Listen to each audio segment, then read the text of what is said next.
Refreshingly smooth Bud Light. Always worth it. Fresh, smooth, real Bud Light. Bud Light presents Real American Hero. The Bud Light.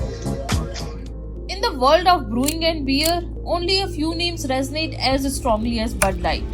Over the years, Bud Light has become a symbol of America's insatiable thirst.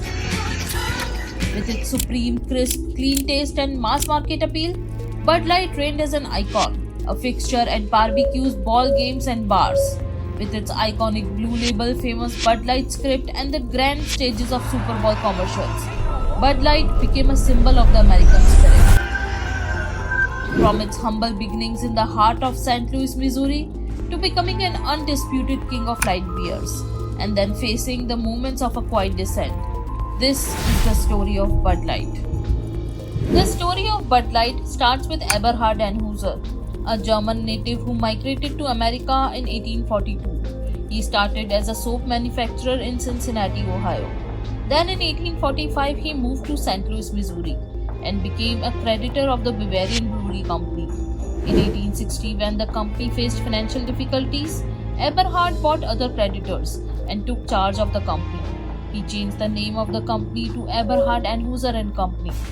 Then in 1857, another wealthy German named Adolphus Busch immigrated to St. Louis, Missouri and started working as a clerk in the commission house. After some time, Adolphus inherited his father's wealth and he started a brewing supply company. Anheuser became one of Adolphus' customers. Then in 1861, Adolphus married Anheuser's daughter and started working with his father-in-law. In 1879, Adolphus bought the stake from Anheuser's partner William Dunge and became a partner in the brewery. The name of the company was changed to Anheuser-Busch. In 1880, Anheuser passed away from heart attack. During this time, most of the beers in the United States were sold in the same community where it was produced, and there was no national brand. But Adolphus envisioned a national beer brand. Adolphus started working on the transportation and refrigeration of beer. Soon he created a fleet of refrigerated distribution network, expanding throughout the United States. He also introduced pasteurization to keep the beers fresh for a longer time. Adolphus started buying breweries in nearby states and also started distribution in Canada and Mexico. To create a national footprint for the brand, they found the Busch Glass Company and started making the bottles for the beer, and they became the early adopters of bottled beer in the United States. The company was growing exponentially, and in 1901 they sold 1 million barrels of beer. Soon they bought the nearest bottling factories and ice manufacturing plants to further solidify their expansion. After the demand for banning alcohol grew in the United States, Anheuser-Busch started producing non-alcoholic beverages as well. In 1913, while on a vacation in Germany, Adolphus passed away, leaving behind an estate of $60 million, which is estimated to be around $1.9 billion today. After Adolphus, his son August Busch took charge of the company. Under his leadership, the company survived the World War I and the Great Depression. After the death of August Busch in 1934, the fourth generation took charge of the company. Fast forward to 1957, Anheuser-Busch became the largest brewer in the United States, and by 1981, Anheuser-Busch International was established. As consumer preferences changed, the demand for light beer also started growing. In 1972, Miller Brewing Company introduced the first American light beer. Initially, executives at Anheuser-Busch were skeptical of the light beer, but looking at the demand, in 1977 they introduced Natural Light. But it did not bring much success to Anheuser-Busch, whereas the Miller Lite sales were increasing every day. After pressure from investors and market, in 1982 they introduced Budweiser Light, which was later renamed Bud Light. It sold pretty well among young crowd, but still could not beat Miller Lite.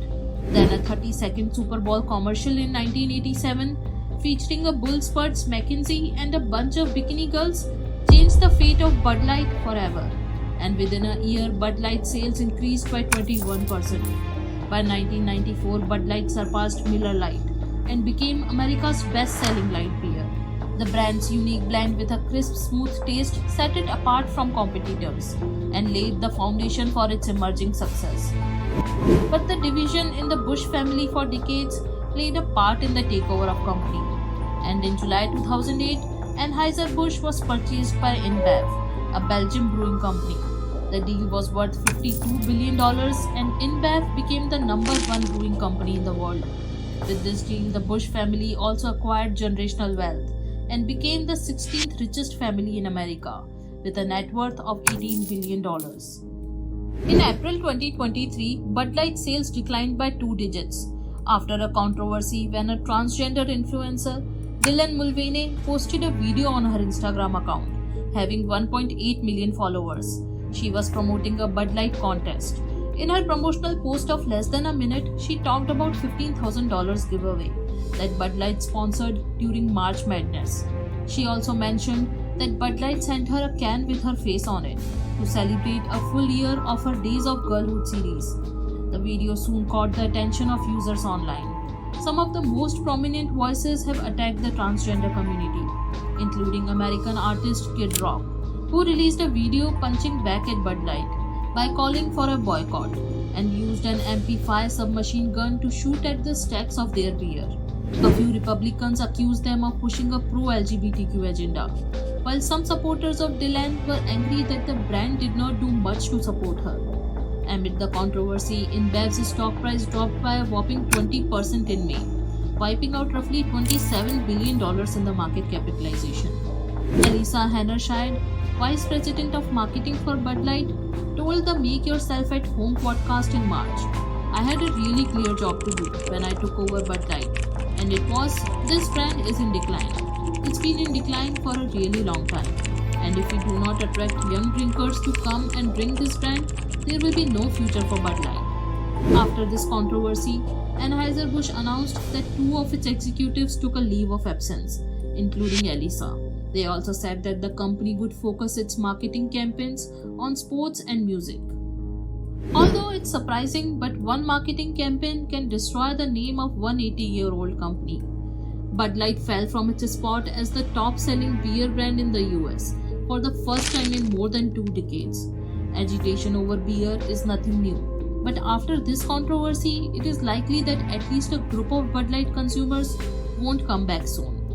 It's been 6 months, and the Anheuser-Busch InBev's stock has not recovered yet. Well, that's about Bud Light. Let us know what you think about this company. Are you also a Bud Light fan? Let us know in the comments below. And definitely subscribe to the channel. This is an extremely small channel and your support will help me with the YouTube algorithm. Thank you.